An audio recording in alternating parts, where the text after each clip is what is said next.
Good morning, everyone. We are recording this episode in the morning, and today I'm really, really happy to have a business buddy with me, Margot.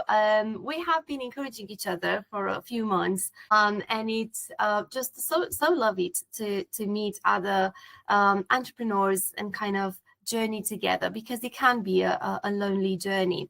And Margot has a really, really interesting career story, which is why I invited her on the podcast.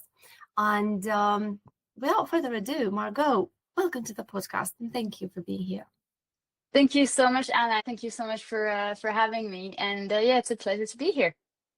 Thank you so much. Well, please tell us more about you and your fascinating career story, because you are a marine biologist by training. Yes, that's correct. So I started my career studying marine biology. I was fascinated by the marine world from a very young age. I started scuba diving, and so when it came, this time to pick something to do for uni, I thought, I want to be a marine biologist. I was 100% sure that's what I wanted to do. And so I studied marine biology. I specialized in the diet of deep sea sharks, actually. Wow.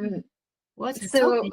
yeah, and so while I was working, on my final year dissertation, I spent a lot of time in the lab, and then slowly I started realizing, as fascinating as it is, and I had that really, really naive vision that I would be, on a boat somewhere warm, studying dolphin behavior. And actually, yeah, some people do that, but in a lot of cases, it's a lot of lab work. The work is quite repetitive, and for some people that's great. But I thought that that's not what I want to do. And so one day we had a guest lecturer coming in. So he studied marine biology, but actually he was also a science writer. And he specialized in writing articles about marine mammals, whales, etc. And I thought, wow, I felt so inspired after that lecture. I decided to join the university newspaper. So I started writing articles for them until I discovered that actually I could do a master's in science communication, which is actually science journalism. So that's what I did. And that's what eventually led me to marketing. So I interned at The Guardian, wrote science stories for them, continued freelance a little bit after uni, and then I started working for this tech startup as a science writer. So mainly writing blogs, newsletters. I was dabbling with LinkedIn, and that's how I fell into marketing. Yeah. Wow. Well, congratulations for finding your path. And I think it takes a lot of courage to realize that your field of study isn't actually the one you love or the right one for you, So I think that we have a lot to learn from your story and how you've discovered marketing, and it's definitely a passion, because you have your own marketing business. What do you specialize in? So I spent the last 10 years working in digital marketing, mainly for tech startups and medical device consultancy. So I still remained in this world of, science engineering. I didn't want to leave that bit. And now my company is called Ripple. I've set it up last year. And actually what I do is that I help marketing teams in science and tech to work better together and fix internal friction as well. That's great. And I think, working in marketing for science and tech companies is such a challenge, because you have to understand really, really complex concepts and then translate them into everyday language. And obviously your master in science communication, that's worked perfectly in that direction. And I think you're just a very, very good communicator. And I'm not surprised that you segued into having a business that focuses on improving communication, reducing friction between departments. And we know the love-hate relationship between marketing and sales. Yes, we do. Yes, we do. Yes, it's a never-ending story. It's a saga. And which brings me to my next point about credibility, right? Because it's a Yes. can be a huge challenge, especially if you're a marketer and you're new to the industry, new to the role, new to the profession, and earning that credibility is such a challenge because you need it to have your ideas heard, taken seriously, etc. So can you tell us, why does it matter early in your career, and how can you improve it? Yes, so actually throughout my career, I was always in roles where I had to speak with heads of R&Ds, VPs of research, innovation directors, engineers. And so, in this world of science and tech, it's all about precision. And so I always felt that marketing was felt as not super serious, a little bit fluffy, not core to the business. And I realized that actually, it's kind of a universal perception across many companies, at least in B2B. And so that's why I've actually built different programs for marketing teams. One is about team effectiveness for overwhelmed marketers. One is about building a marketing strategy. And then one is about, it's called the Marketing Powerhouse Program. And it's all about how to earn internal credibility and build trust with your internal stakeholders. And I think it's super important to build credibility as a marketer and as a marketing team, but especially for junior marketers. I think it can open so many doors for young marketers. If you want to be a really good marketer, there are two things. The first one is that you need to be like customer obsessed, right? So you need to know their challenges, their pain points, their frustrations. But another one is be business obsessed as well. Get to know more about the business strategy, what your sales team is up to, what are their goals. Basically, I think if you can know that, then you can make your marketing better. And many companies don't expose marketing professionals enough to the end users for them to absorb that information, either because they think they're too junior or because marketing is not seen as a customer-facing role as such, but it should be, because we are talking to customers and potential customers all day, every day through our copy. So that's just one of my frustrations. Yeah, absolutely. And, I think the way to know more about what's happening with the strategy, with the customers, is to get closer to sales, get closer to leadership. And one way to do that is to earn credibility. And, as a marketer, you have to tailor your message for your customers. The thing is, most of the time, at least in B2B, marketers are often a bit removed from the customer.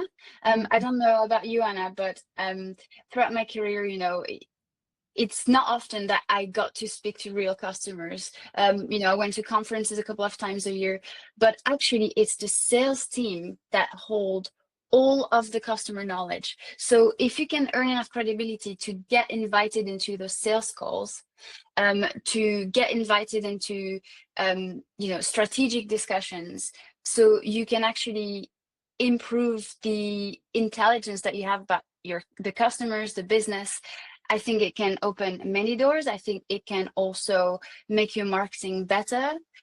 You'll get your ideas heard. And I think actually, as a junior marketer, it means you can become more strategic, and it can help you, be promoted as well.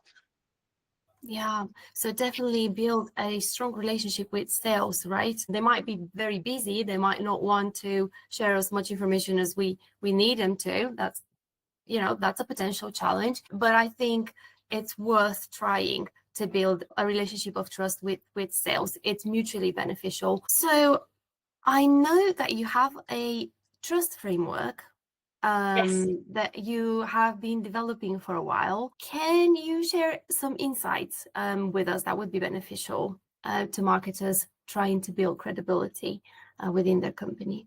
Yes, absolutely. And I think, the trust framework is valid for marketing teams, but there are so many things in there that apply as well to junior marketers. And it's basically based on this perception of marketing. Marketing might not be core to the business, or it's not, marketing is seen as fluffy. There are things that we might be doing subtly that we don't realize that is fueling that perception. Mhm. And one of these things, and it's the first thing in the framework, is teaching and educating your internal stakeholders, your colleagues, sales, leadership, product teams, Yeah. whatever it might be, about what marketing does. And I think not doing that is the first thing that is actually fueling that perception. So, Mhm. and it's why I created my credibility program, the marketing powerhouse program, um, is basically to really, give marketing teams all the tools they need to build credibility, but also kind of pinpoint what are they doing without knowing that fuels this perception. So for me, demystifying marketing is all about finding opportunities to shout about it. So it might be, for example, a company meeting. So in my last role, I was really lucky that every Monday we had a company meeting. Everyone would join. And then we had opportunity as a marketing team to speak. So, I think it's super important to talk about the work that you do, the campaigns that you create. The reason why you create this campaign is really important if you want to build trust, especially, and also what's working, but also what's not working. So, Mhm. when you launched a campaign, or, you helped put a campaign together that flopped, it's talking about that as well, like honestly and with transparency, and say, okay, we've looked at the data and it hasn't worked as well as we wanted, but this is what we've learned from it, and that's what we'll do next time when we try again. We'll optimize it. um, Mhm. so I think it's great for building trust, building credibility, but also, as someone who started their career, is to build your speaking skills. I think that's equally important, and you can start small. And if you do that often, people will understand why you do what you do, and eventually you build trust. And that's key to make your job easier. Mm. So yeah, spot on. In other words, don't hide behind your work, right? Just hoping Yes. that people will somehow notice it, understand it, and give you due credit for it. No, you have to be explicit about it. I love that, Margot, and I think your decade-long experience in marketing is definitely bringing a lot of value to your trust framework, your credibility guide, and also your interactions, your workshops with other marketers who have a lot to learn from you. Um, so can we focus a little bit the other letters of the trust frameworks? Like, is that an acronym? Yes, Because yes, I'm thinking, yeah. it's an acronym. So the next one is R for reinforcing existing working relationships. So that's the second part of my trust framework, especially with sales, leadership, product teams. And if you're in the world of science and technology, it's scientists and engineers. And the way you can do that is actually simply being curious. Mhm. Ask people loads of questions about their work, get genuinely interested. So for example, I used to be in a role where I had to build website case studies, and of course it was in a company that was doing a lot of engineering, so it was really complex. And so I didn't hesitate to go into the lab and ask them questions. And the thing is, people love to talk about themselves, they love to talk about their work. Mhm. And so what I realized happened is, actually I was the one at the beginning seeking information from them to be able to create these case studies. But then after, a few months of doing this, they were the ones coming to me and say, oh, hold on a minute, I'm working on something super cool. Can you come into the lab and I'll tell you all about it? And when that happens, like, you know, you're doing something right. So yeah, to me, that's super crucial, is really working on building these relationships. That's right. Would you say it's more challenging if and when you work remotely to do so? Yes, actually, unfortunately, I think it is a bit more challenging. I think it's simply because, you know, when you are in person, when you're in the office, you know, I imagine a lot of office are open plans, you know, like all the offices I've been to. And so you can easily spot when someone's they're walking to the coffee machine. And so you know that they're not working, they're not in deep focus, and you can go and grab them and have a quick conversation, ask them about their work. But actually, when you're working remote, you don't know what people are doing. So if you pick up the phone, you don't know whether they were heading to the kitchen to grab a cup of coffee, or if they were in deep work, and you're kind of interrupting that flow. And I think, yeah, it's really difficult, and I think it's about kind of learning everyone's sort of habits and finding things that work. So it might be okay, you know, scheduling sort of casual coffee chats, for example. But yeah, it is difficult. It is difficult. Yeah, it's definitely more challenging, and it takes more effort. So something else I think is super important when you're really building credibility as a junior marketer, but also as a team, is using data. So I think it's a big one. I mean, I'm a bit biased. I was in digital marketing for 10 years, so I was a lot into data. I love to geek out about data, but I think it's a big part of building credibility. I know that it can be a bit intimidating at first, but I think being curious about the data that you gather in marketing, because we do gather a lot of data, especially in digital marketing. You know, you've got Google Analytics, you've got your email, newsletter analytics, social media, Hotjar, for example, for like more qualitative data. And really don't hesitate to ask your peers, you know, ask your manager about how it all works, log into the tools as well, and just explore a little bit. And I think what's really key is to then translate what the data means into, well, translate the data into what it means in terms of customer behavior. I think that's super key, because it allows you to do two things. So when you find these speaking opportunities, whether it's company meetings or even corridor conversation, whenever you have this opportunity to talk to your internal stakeholders, to your colleagues about what marketing does, the value that you bring as a marketing team, having data to prove your points, it's super crucial. And also something else is actually, if you ever need to push back on something, having data is really important, because no one can really argue with data. And it actually happened to me when, you know, as a marketing team, we were spending a lot of time on the website, and, you know, on the leadership level, this was questioned.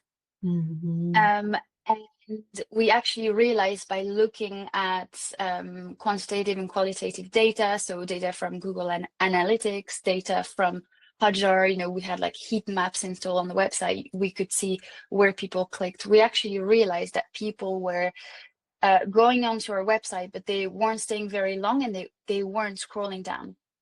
And so we were building a more immersive experience for our website users, for our customers. And I was actually able to make a case study out of it, present it at a meeting. And you could actually see the before and after of the heat map, where actually you could see people were not scrolling down much. And then the other image showed, you know, a red heat map of people interacting with the website, people staying longer, etc. And actually, when you know, all the scientists in the room got super excited. And I think especially if you work in a technical industry, yeah, use the data, get comfortable with it. Yeah, exactly. And like you said, data is so valuable for decision making. So even though it's not glamorous, definitely give it attention. And like you said, it's a crucial point for establishing credibility. One of the issues with data is that we understand it as marketing professionals, but maybe outsiders, so people from other departments, key decision makers, don't. What is CTR? What is click-through rate? So can you talk to us a little bit about speaking the language of the recipient? Yeah, absolutely. And it's something else in the framework as well. It's actually quite a big one. Speaking your stakeholders' language is absolutely key. So yeah, as you said, in marketing, we're used to this jargon, and it's all about actually changing that frame of mind and thinking about who you're speaking to. So I always say there's your actual customers, the company's customers, but also your internal stakeholders, to me, are also customers. So you need to kind of know what makes them tick, know in what terms they speak, and then adapt your communication to that. So say, for example, you were talking to sales or to leadership about this social media campaign that you're building. You wouldn't really talk about follower growth and how you improve that. You would talk about supporting conversions, or you wouldn't talk about, you're emphasizing this month's activity on creating a lot of articles for the website for thought leadership, but you would tell sales how actually writing these articles it's educating prospects to make their job a little bit easier. So I think, yes, speaking your stakeholders' language, super important. But also, when you do have to communicate any type of information, is also getting to know your internal stakeholders and their communication habits. So, for example, super busy salespeople, when you need to communicate something to them, they might prefer a Loom video to a super long chat or a super long meeting. Or, for example, you need to speak to the commercial director, start with the conclusion. It's super important, and then, because they don't really care about how you did things, not necessarily. They're interested about what you did, and the results you got, and what you're going to do next. And yeah, it's also, I think, about timing. So I actually knew someone in the last company I worked with. I had to get feedback on certain things from him, and he wouldn't reply. But I actually clocked that he used to get into the office super early, and he would then, at 7:30 start reading his emails. So I would get into the office super early as well when I needed his feedback. I would wait until he got a cup of coffee, and then I would show up to his desk and say, or call him, because I knew he would, be in that state of mind of, okay, I'm checking on my emails, I'm replying to people. That was the time when he was being responsive. And so when I needed feedback, that's what I did, and it really worked. So yeah, it's all about getting to know your internal stakeholders, knowing what makes people tick, and also when they might be the most engaged. Yeah, this is pure gold. Because I think so many times we're focused on ourselves and what we want from people, right? Our own needs, that we forget that they too have their own agendas, interests, work habits, and that we have to work within those parameters as well. It's not, all about us and what we want to get from them. And I think the timing and the way you phrase a request also makes a big difference.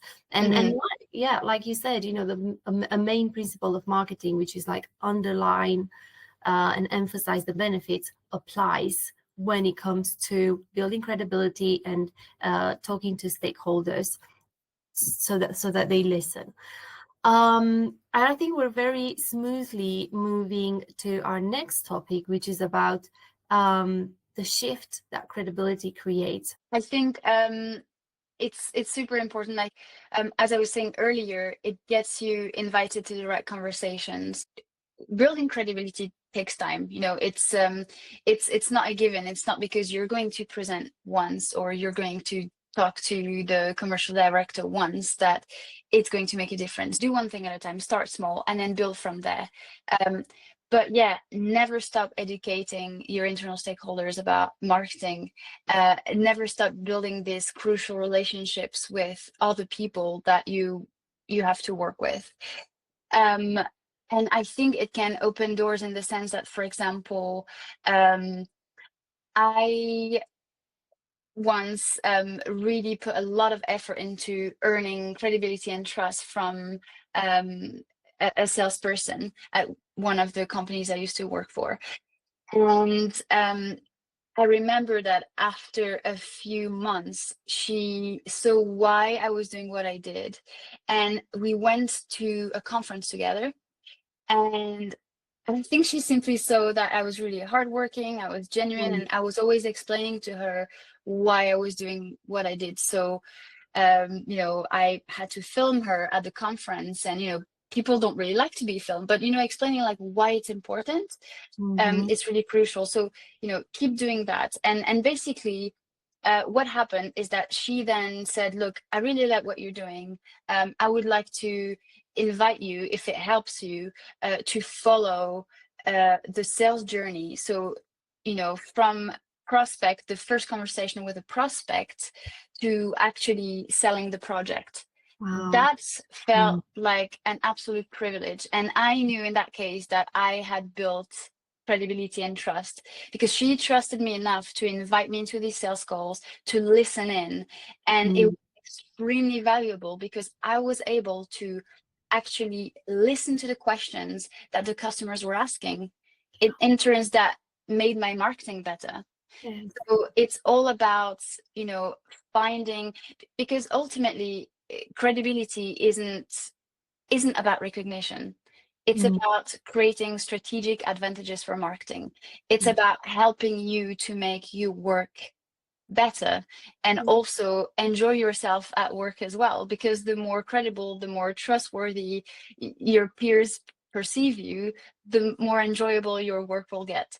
That's right. I think there's fewer things as demotivating as feeling that your opinion doesn't matter, or feeling undervalued. So thank you, Margot. Here's to more credibility for the marketing team. And I know that you will do a fantastic job with your workshops in any company that will invite you in. I'm very fascinated by the way you spell the company name, W Ripple. Any particular reason why it's spelled that way? Absolutely. So it's a funny one, actually, because I wanted something related to water or the marine world because of what I studied.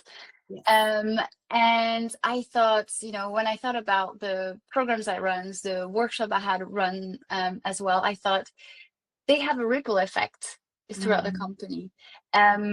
And I think water is also the element of change. And that's what all my programs are about. It's about changing something. It's about improving the status quo. And so I thought, calling it Ripple would be great. Unfortunately, Ripple, RIPPLE, was already taken. And so I simply added a W at the front, because part of the programs that I run, some of them are, they're mainly one-off interventions, sometimes 1 day, sometimes 2 days. They're part training, part collaborative workshops. So I thought, hey, W can stand for workshop. That's perfect. So that's the story of Ripple. Yeah, and you've created something unique. Can you please tell people where they can find you online and learn more about Ripple? Yeah, absolutely. So you can follow me on LinkedIn. So my name is Margot Grasso. I also do weekly YouTube videos. My YouTube channel is called The Ripple Effect, Ripple with a W, of course. And then also my website, so w-ripple.com. And then I am releasing my guide on earning credibility and trust very soon. And so you'll be able to download that from my website as well. Oh, thank you very much. Well, I'm excited. I'm excited about the guide because I just know it will include so much useful information. So yeah, we do encourage everybody to download it from your website. And also, here's a big challenge for sales and marketing departments to actually have a workshop about working together better, and make it happen in the next few months. Thank you so much, Margot, for being on my podcast. It was a pleasure. Thank you so much for having me, Anna.